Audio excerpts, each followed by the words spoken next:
All right, so this is our Chapter 1 test review sheet, and I'm just going to work through these problems, and hopefully this will help you as you prepare for this test coming up. So let's get started on these first 5 problems. We're taking phrases that are in English, and we're going to translate them into algebraic expressions. So there's some key phrases we've got to be familiar with. So number 1 is another way of saying when you say 18 less than, that's another way of subtracting 18 from something.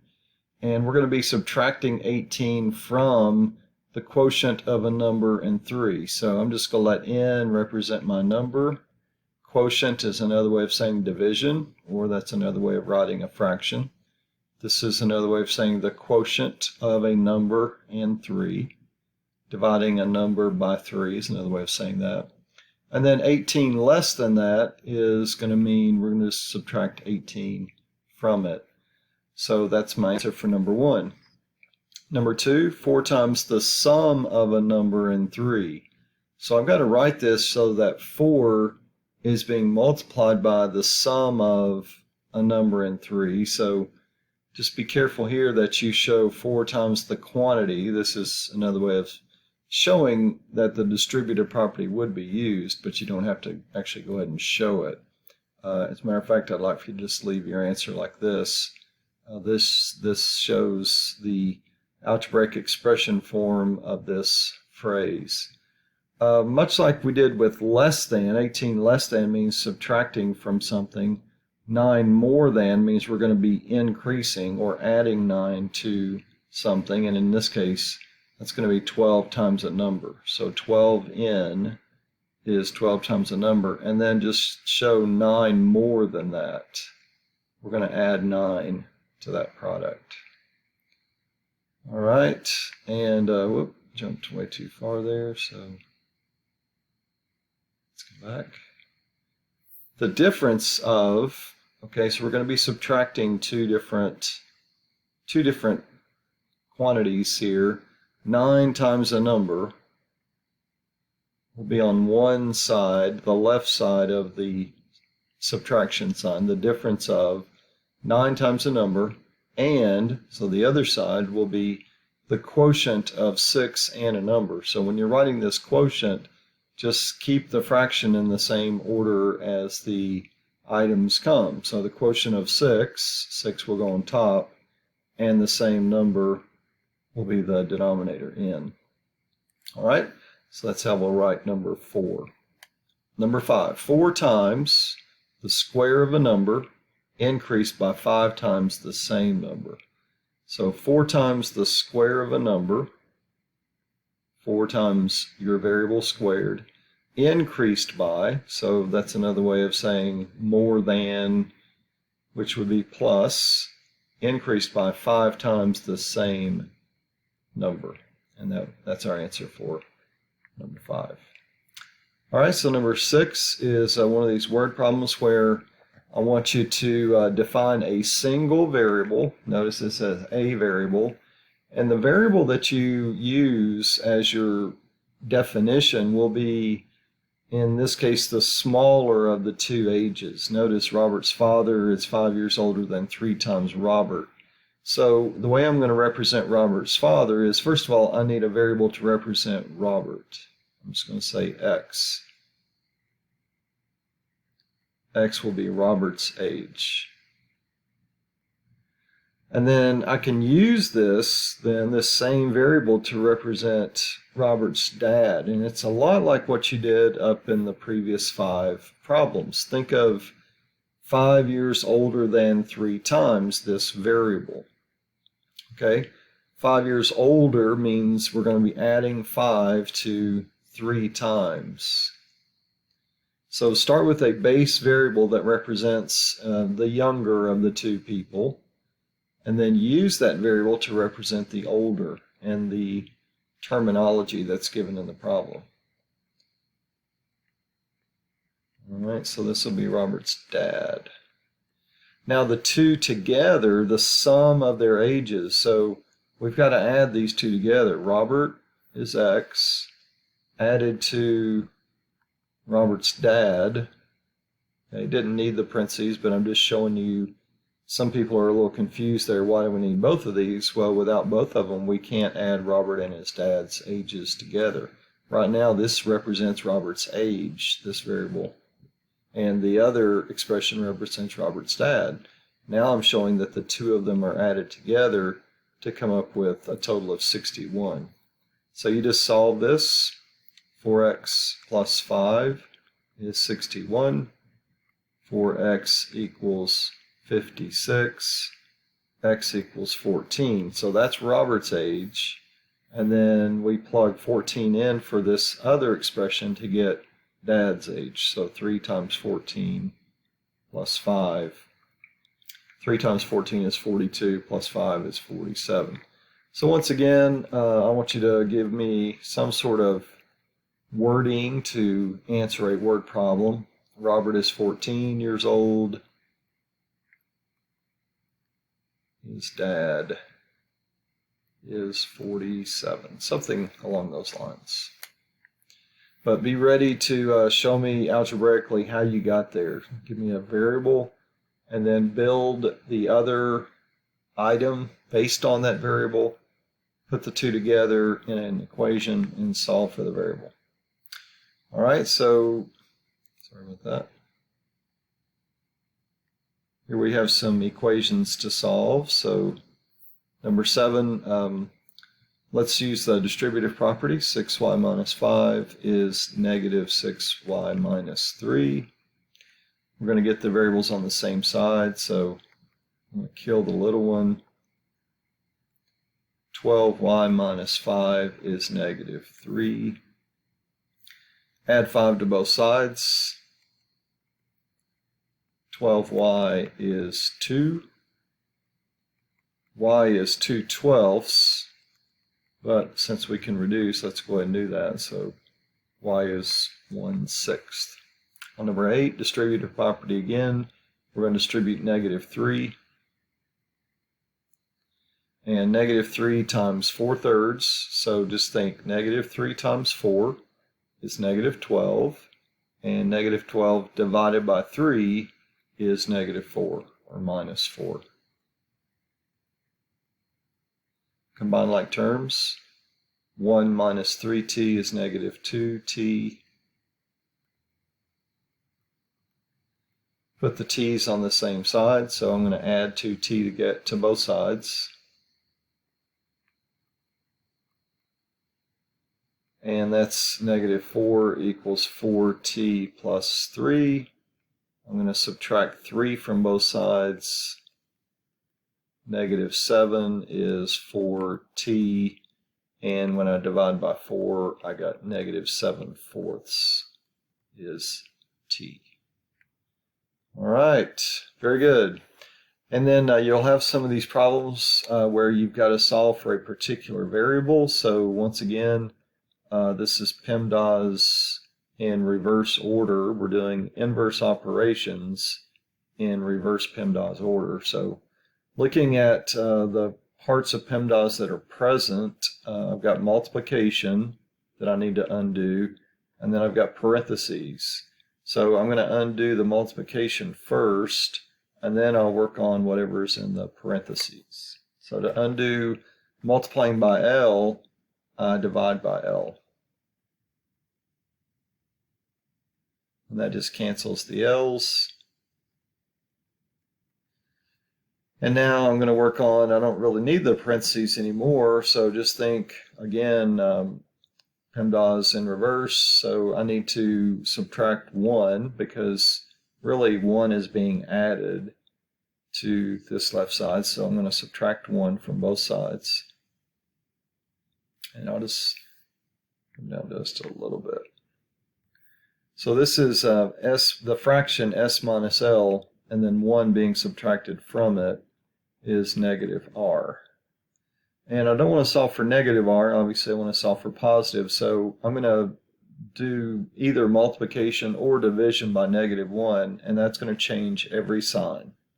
Okay, positive s over L makes negative, and then negative 1 becomes positive, and then my negative r becomes positive. So there's my answer for number 9. So just remember reverse PEMDAS order. This one's similar. I've got multiplication and I've got parentheses. So I'm going to undo. Now remember, I don't want you to give me any complex fraction answers.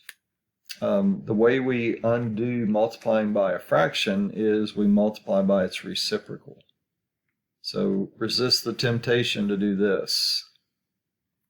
And you're going to show something like g over 4/9. That's not going to be good, so that's going to give you a complex fraction that's going to cost you some points. So just remember, there's more than one way to undo multiplication. You can multiply by the inverse or the reciprocal. And that just takes all of this away and gives you x plus 3. But, of course, you got to multiply by that on the other side. And this is a coefficient, so make sure it's proper to write that in front of the variable. And now it's pretty simple. All I need to do is undo adding 3 by subtracting 3. And I got my final answer. Got this solved for x, 9/4 g minus 3. Okay, that was all lesson 1-2 or 1-1 material. Now let's jump to lesson 1-2, where we get into inequalities. So very much like what we did with equations, I'm going to do the distributive property first. So -5 times 2z, -5 times -11. And I'm going to get z by itself, so I'll subtract 55 from both sides. -71, and I'm going to divide by -10 on both sides. And dividing by negative forces me to switch the direction of this inequality. And you can leave it like that, but I prefer to, especially when I'm graphing, I prefer to put the variable on the left, so that means I'm going to turn both of these around to switch places, but this is, you got to be careful, make sure you switch the inequality as well. So all I did was basically just rotate this whole inequality solution around so that the variable's on the left. And the reason why that's good is because on my number line now I can just shade in the same direction that the inequality points. I'm going to be shading to the right. So 71 over 10 is the same thing as 7 1/10 in mixed number form. So it's just like saying 7 is here, and you're just going to go a little bit to the right of that. And it's going to be a closed circle, so just a shade bigger than 7. So there's my circle. I'm letting that represent 7 1/10, and then I'm going to shade going to the right. So there's my answer for number 11. Number 12. If you ever want to turn this into a non-fraction problem, just multiply by the denominator on both sides. Remember, whatever you do to one side, you've got to do to the other. And that'll cancel out the denominators. And it'll give you -10r on the left side. 5 times -2r. And now you don't have to worry about fractions. So get your r terms on the same side. So I think I'm just going to add 2r to both sides. And that gives me -8r is less than 6. So I'm going to divide both sides by -8. And that gives me r. Now it's, again, dividing by negative, so I got to switch the inequality. And 2 goes into both of these, so that's going to be -3/4. So now we'll do the graph, and just sketch out your number line. Here's 0. I'll go ahead and put -1, and -3/4 would be right in here. I'm just going to guesstimate. It's going to be an open circle, and I'm going to be shading again to the right of -3/4. Okay, so there's a couple of inequality problems. And we got some more where you're going to have to come up with the inequality. So it's just kind of like what we were doing at the beginning of this review sheet. So we have to interpret or translate. So the difference of, okay, so we're going to be subtracting two things. On the left side of the subtraction symbol, I will have 3 times a number. And on the right side of subtraction, I will have 16. And the way we say represent is at least is greater than or equal to. So it can be 8 at the bare minimum, but it could be more than 8 is another way of saying that. So greater than or equal to is another way of saying at least. All right, so we're going to solve for n.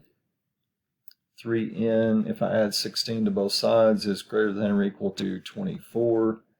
N is greater than or equal to 8. And it doesn't say anything about graphing these, so you can just solve, and that will be it.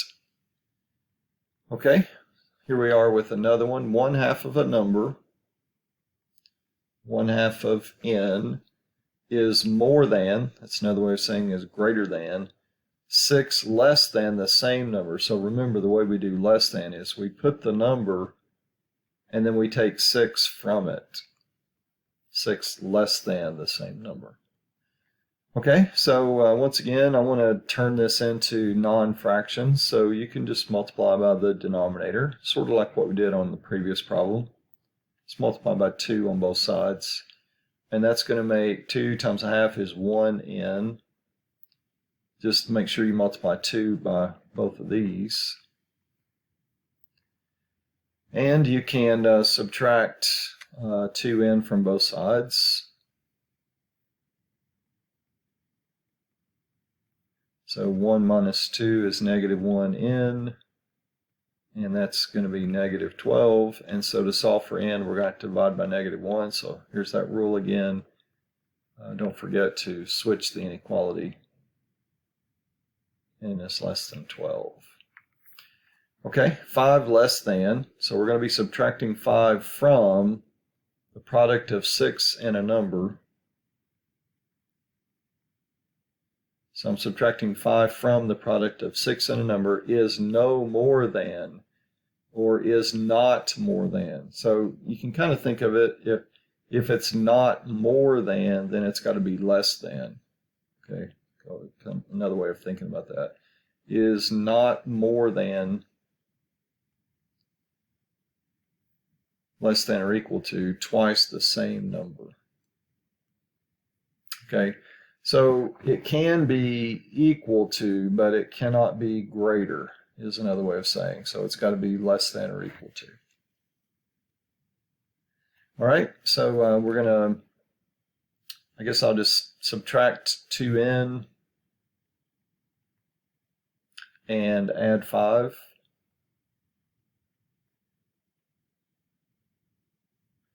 And then I'm going to divide both sides by 4.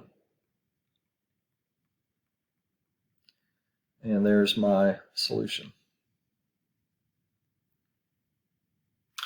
Okay, now let's take a look at this word problem. Manuel takes a job translating English instruction manuals to Spanish.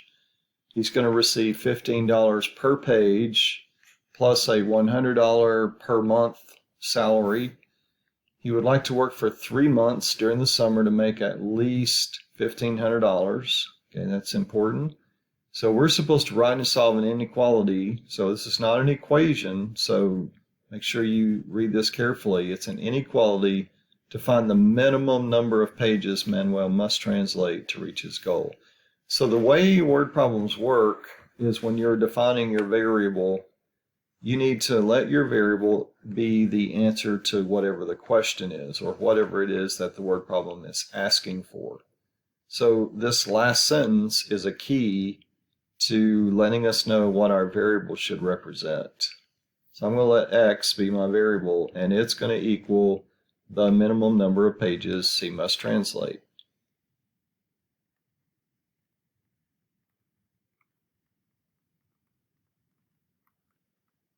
just say to translate.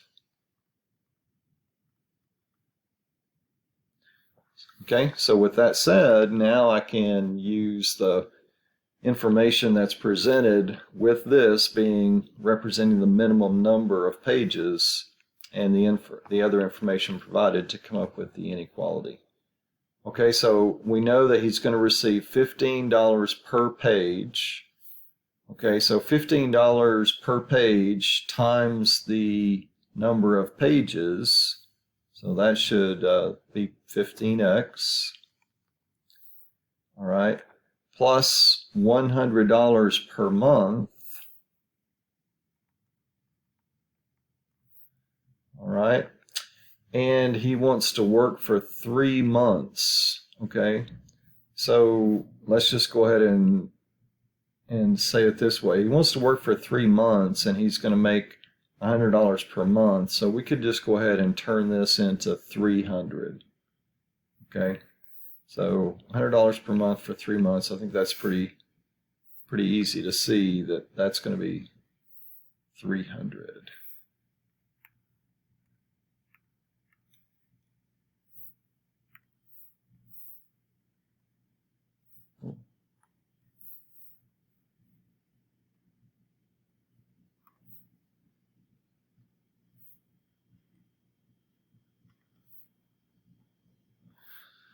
Okay, so the $15 is per page, and that's what X represents, and then $100 per month. And so he wants to make at least $1,500. So remember, he could make more, but that's the bottom line number that he needs. So the way we represent at least is greater than or equal to 1,500. All right, so we've written the inequality, and now we're going to solve it. So we subtract 300 from both sides.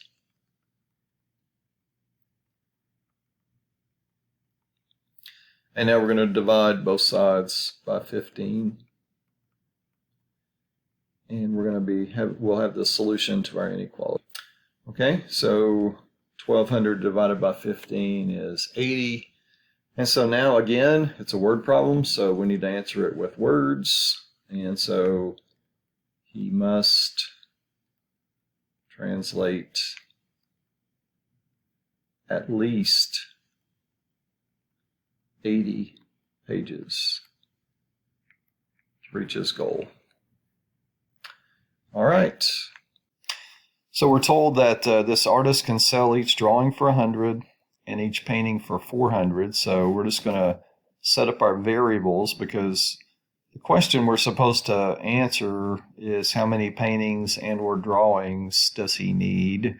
So our variables will represent the number of each. So I'm just going to let D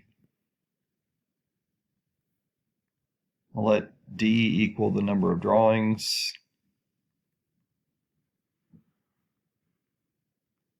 P represent the number of paintings.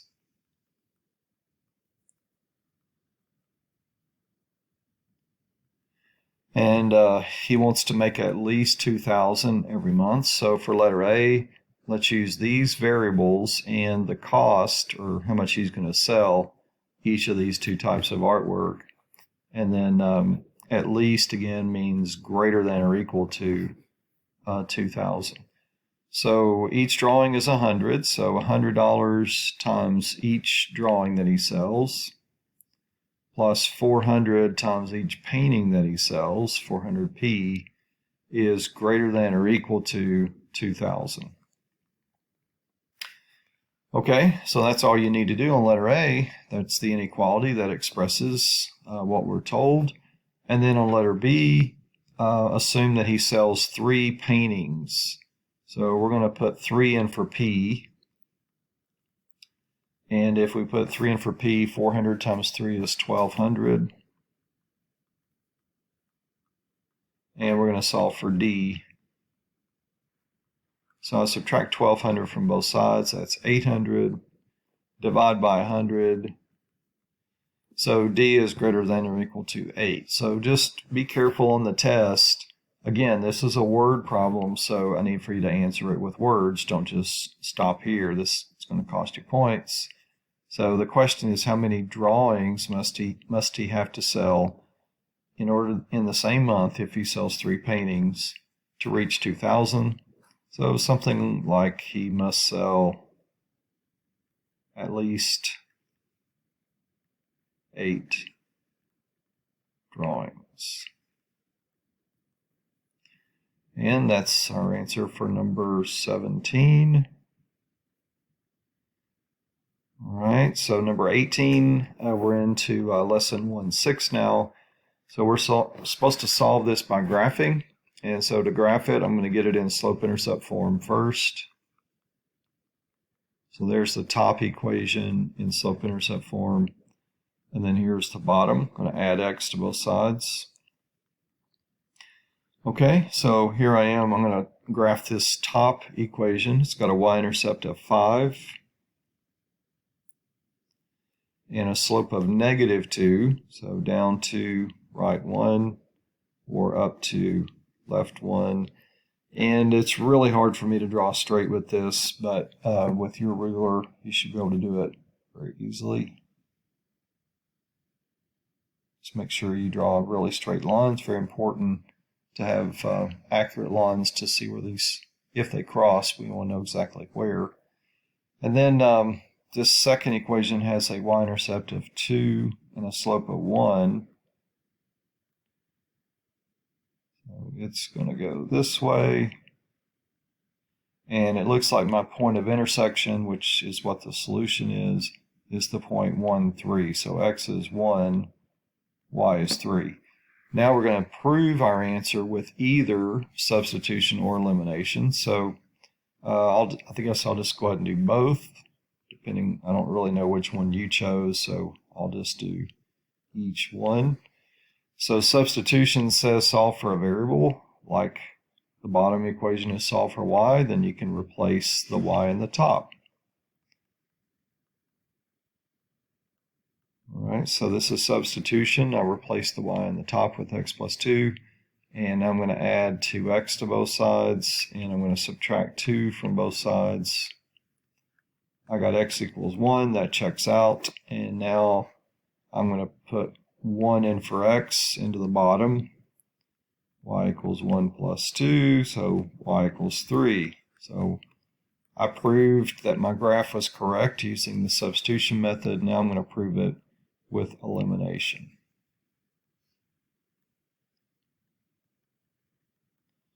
Since the y's are already identical, then I'm just going to leave them like they are and subtract. So just be careful with this. 2 minus -1 is 3x. The y's cancel. And 5 minus 2 is 3.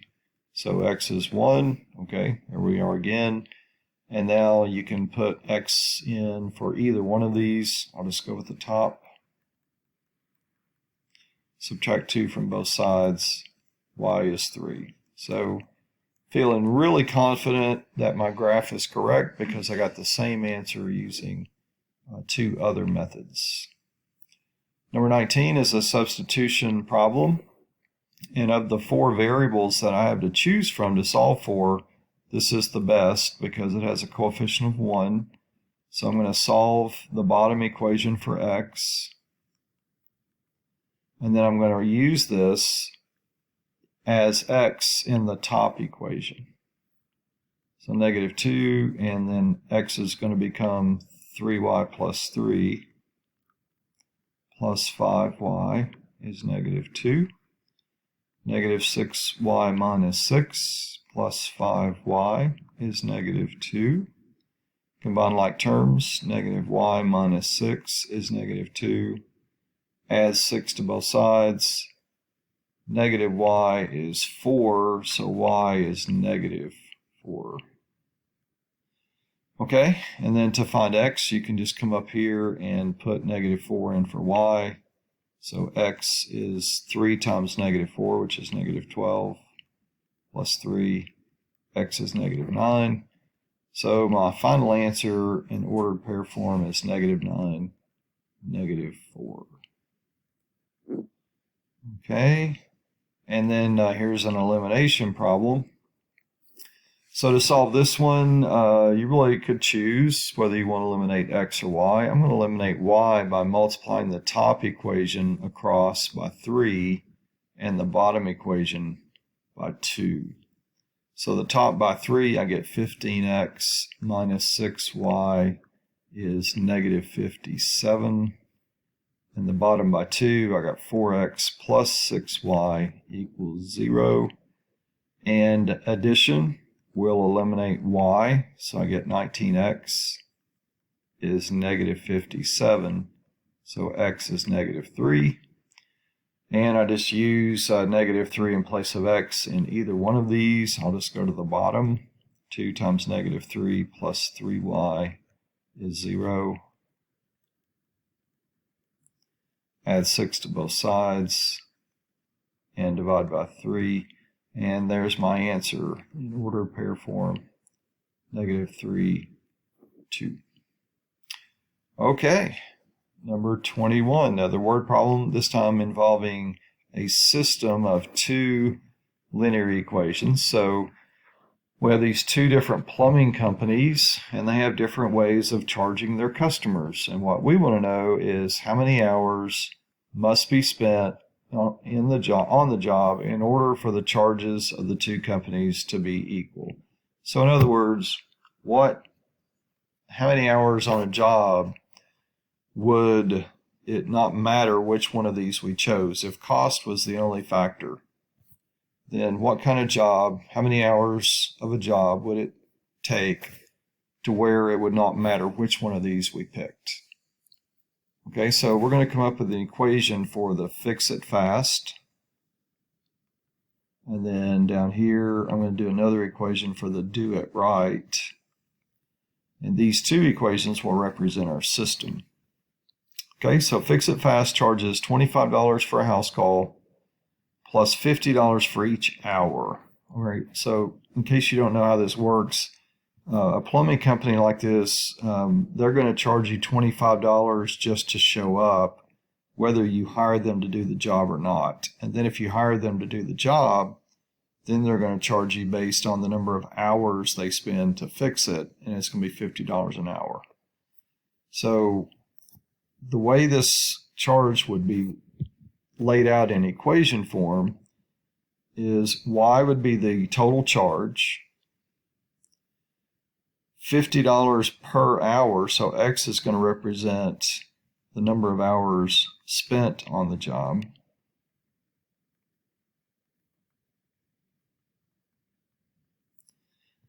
Y then will be the charge, so 50 times the number of hours plus this one-time fee. It's not based on the number of hours, it's just a one-time $25 charge. So that would be the equation that represents Fix It Fast.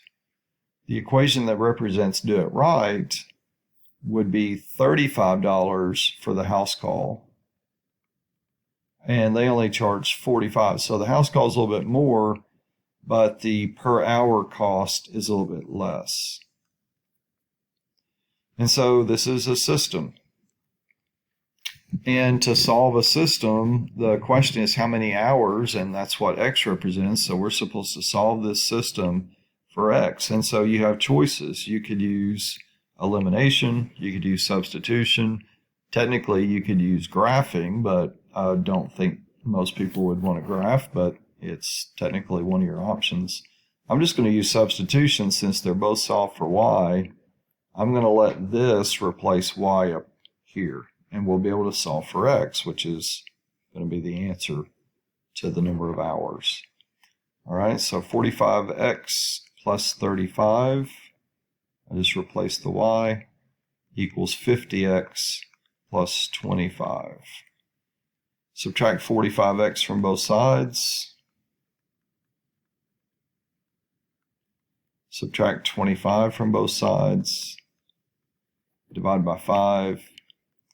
So the answer to the question, again, it's a word problem, so answer it with words. How many hours must be spent after 2 hours?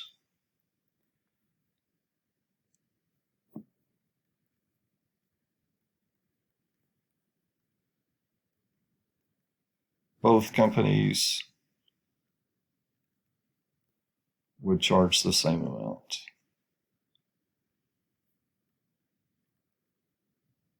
And I didn't ask for the charge, but if you wanted to know what the charge would be, you just put 2 in for X, and it looks like it's 125. So for a 2-hour job, it wouldn't matter which one you chose, they would both charge you $125.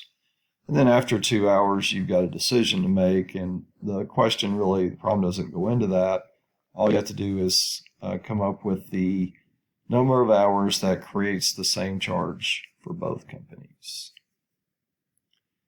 Okay, now we're into lesson 1.7, and these are systems of inequalities. So very much like systems of equations, we have to graph the boundary line. So fortunately, these are already solved for y, so that makes it a little bit easier. This one starts at -6 on the y.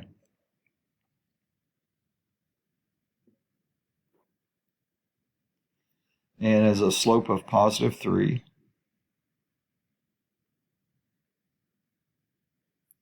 And it's going to be a solid boundary line.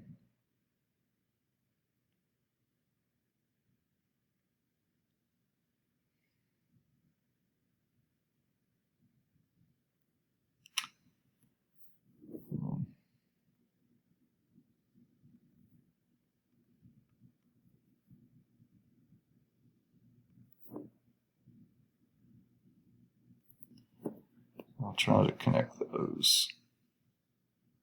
All right, so there's the boundary, and the greater than side will be this side when we shade. All right, so the other one has a y-intercept of +2, and it's got a slope of -4. So up 4, left 1, or down 4, right 1. And it's a dotted line.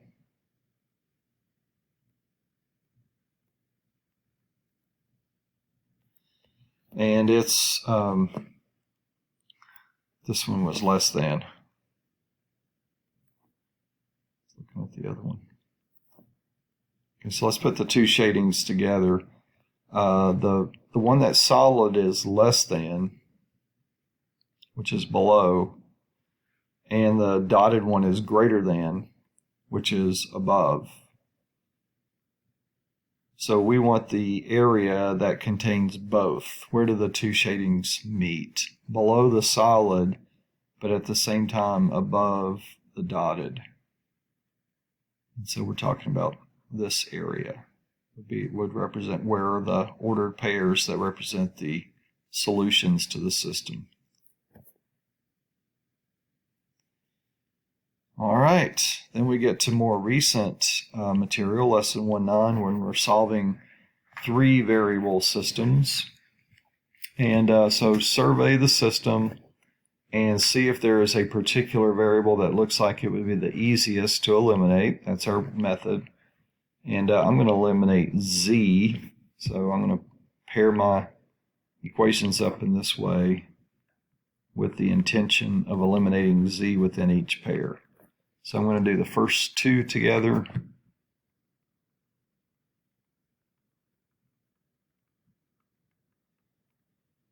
And we'll eliminate z. And then I'm going to do the first and the last.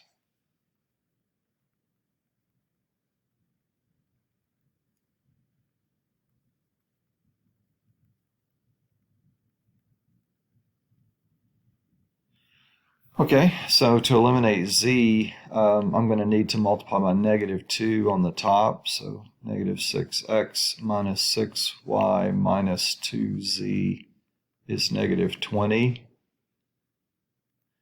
And we'll set this up to add. So -6 plus 5 is -1x. -6 plus 2 is -4y. The z's eliminate, and -20 plus 7 is -13.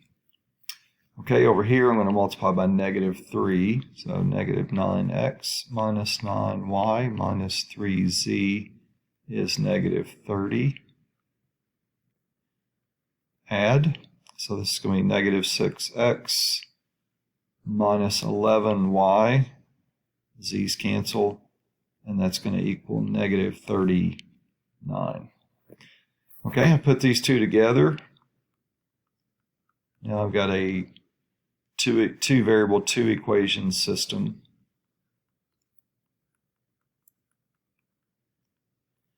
And I'm going to eliminate x. So I'm going to multiply by -6 on the top. So -6 across the top gives me positive 6x plus 24y. And let's see, 78. And we add. So 24 plus -11 is 13y. And 78 plus -39 is positive 39. So y is 3. And now we just backtrack, and so we can replace either one of these y's with 3. And let's just go with the bottom. -6x minus 11 times 3 equals -39.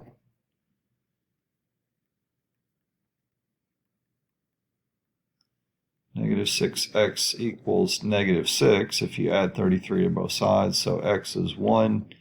And we've got two of our variables solved for, and now let's find the last one. So I'm just going to go to the very top and find z. So 3 times 1 plus 3 times 3 plus z is 10. So this is 12, so we're going to be subtracting 12 from both sides. 10 minus 12 is -2. So my final answer is 1, 3, -2 as an ordered triple. Okay, here's a word problem involving three variable systems. So we're told that the sum of three numbers is 6. The third number is the sum of the first and second. The first number is one more than the third. So the job here is to write a system of three linear equations. So each one of these sentences basically represents an equation in the system. So we need to define some variables, three variables. So I'm just going to say x is the first number, y is the second, and z is the third. Okay, so this first sentence gives me the first equation. The sum of three numbers is 6. So I just take these variables that represent the three numbers and show that when I add them together, I get 6. The second sentence gives me another equation. The third number, which I'm calling z, is, it's another way of saying equals, the sum of the first and the second. So the first is x and the second is y. And then, so that's equation 2, and now this will be equation 3. The first number, which is x, is one more than the third. So the way we show one more is we take the third and we add 1 to it. And then we're supposed to use substitution. Okay, so substitution says solve for a variable. Well, I've got 2 solved for. So since I've got z here, I can take z and replace this one, and I can also replace this one. So let's see what that looks like. X plus y plus, and in place of z, I'm going to put x plus y equals 6. And in combined like terms, 2x plus 2y equals 6. Okay, now let's come down here and we'll do the same thing. X equals x plus y. That's where we substituted for z plus 1.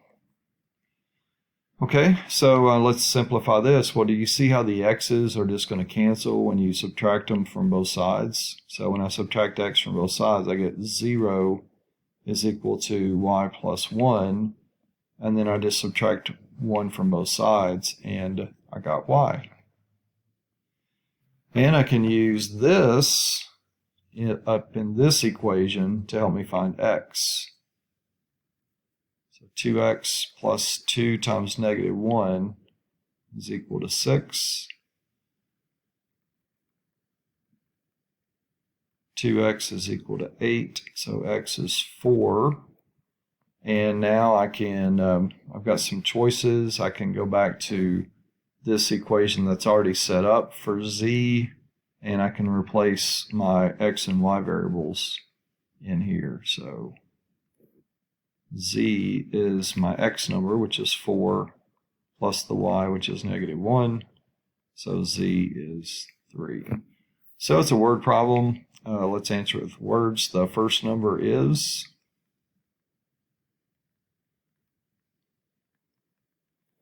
4. Second number is -1. Third number is 3. And there's our solution. Okay, now we're into some review.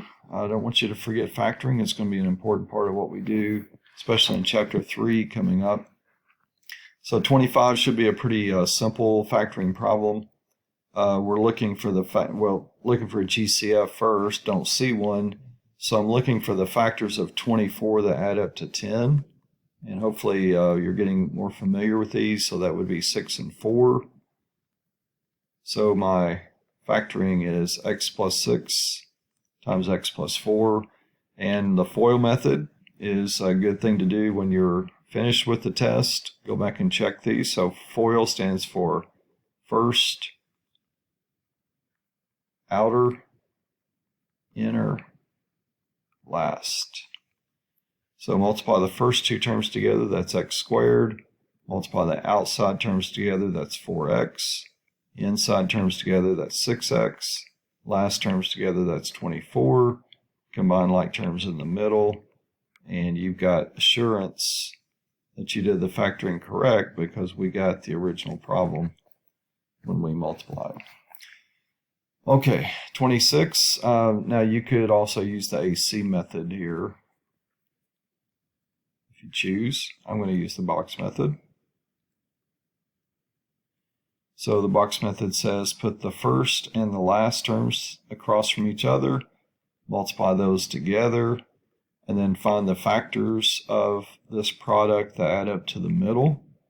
And that's going to be 8x times -7x. And fill in the other squares with those terms. Find the 4 GCFs, 2x, -7x, and this would be 4. And this represents your factoring. And once again, quick FOIL check, 2x squared plus 8x minus 7x minus 28. Combine the middle, and we're good. Looks good. 27, look for a GCF first. I see one, 6, and x squared plus 2x plus 3. And then to see if more factoring can be done, ask yourself, are there factors of 3 that add up to 2? Well, the only factors of 3 are 3 and 1, and they add up to 4. So I can't do any more factoring, so that's my answer. I factored out the GCF, and that's all the factoring that can be done. Number 28, I'm looking for GCF. Don't see one, but I do notice that these both have perfect square roots, and they're being subtracted. So this is called the difference between two squares. So you write down the square roots, just write them twice, and put one group with a plus and the other one with a minus, and you have the factoring of the difference between two squares. Another problem here, GCF doesn't exist, so I'm looking for the factors of -12 that add up to -4, and that would be -6 times +2. So the factoring would be x minus 6 times x plus 2. And if you have time on your test, check it with FOIL. Number 30, looking for GCF. Don't see one, so this is another box method problem. 3x squared, -16. That's -48x squared. And the factors of this that add up to 8 are 12x and -4x. Fill in the other two squares. Find your GCFs, 3x and -4. x and positive 4 going this way. So there's our factoring, 3x minus 4 times x plus 4. FOIL check, 3x squared plus 12x minus 4x minus 16. And comes up to 8x in the middle, so we are good. Okay, some radical simplification review. So let's start by multiplying these numbers 4 and 3, and then multiply the radicals. 3 times 8 is 24. And when you're multiplying variables, you add the exponents. So that's x to the 8th, y to the 7th. Now work on simplifying the radical. So I'm going to do a perfect square root radical factor times a non-perfect square root radical factor. So the perfect square root number that divides into 24 is 4. 4 times 6. X to the 8th is already a perfect square root variable because 2 divides into 8 evenly. Y to the 7th is not, so I can do this as y to the 6th, which is even, divisible by 2, and I'll just put the other y over here.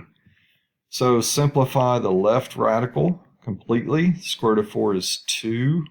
The square root of x to the 8th, you just divide. 8 divided by 2 is 4. And this will be y to the 6th divided by 2, which is 3. And go ahead and multiply those together. 12 times 2 is 24. X to the 4th, y to the 3rd, and then just show that that's being multiplied by this radical, square root of 6y. 32 is a cube root problem, so same setup. It's just that now we got to think of a perfect cube number that divides evenly into 40, and that's 8. 8 times 5. 3 doesn't go into 8 evenly, so I'm going to make it a to the 6th, and then a to the 2nd. B to the 3rd is already perfect cube because 3 goes into 3. C to the 5th, 3 doesn't go into 5, but it does go into 3, and so I'll put the other 2 over here. Simplify the left one. The cube root of 8 is 2. A to the 6th divided by 3 power, which is 2. B to the 3 divided by 3 power. C to the 3 divided by 3 power. And then this other radical cannot be simplified, so it stays in radical form. All right, we're almost there. Some review of exponent properties. Let's square this entire product in the parentheses. So 4 squared is 16. When you have a power that's raised to a power like this, it's x to the 5 times 10 power, or 5 times 2 power, which is 10. Y to the 3 times 2 power, which is 6. Over here, 2 to the 3rd is 8. When a power is raised to the power, you multiply those, and 2 times 3 is 6. So here's just a review of when a power gets raised to another power, you multiply the exponents. Now we're going to use the rule of when you're multiplying it, this is when you add the exponents. All right. So 16 times 8 is 128. X to the 10th times x to the 9th is x to the 19th. And y to the 6th times y to the 6th is y to the 12th. All right, similar problem here. 5 gets raised to the negative 2. X to the 3rd gets raised to the negative 2. That makes x to the negative 6. Y to the negative 4 gets raised to the negative 2. That makes y to the positive 8. Negative exponents always have to be changed. So 5 to the negative 2 is 1 over 5 to the 2nd, which is 1 over 25. X to the negative 6 is 1 over x to the positive 6. And y to the 8 doesn't need to be changed. So just put all these together in one fraction. So 1 times 1 times y to the 8th all over 25 times x to the 6th. There's your answer for 34. For 35, I see this negative exponent, and that always tells me to flip this base over.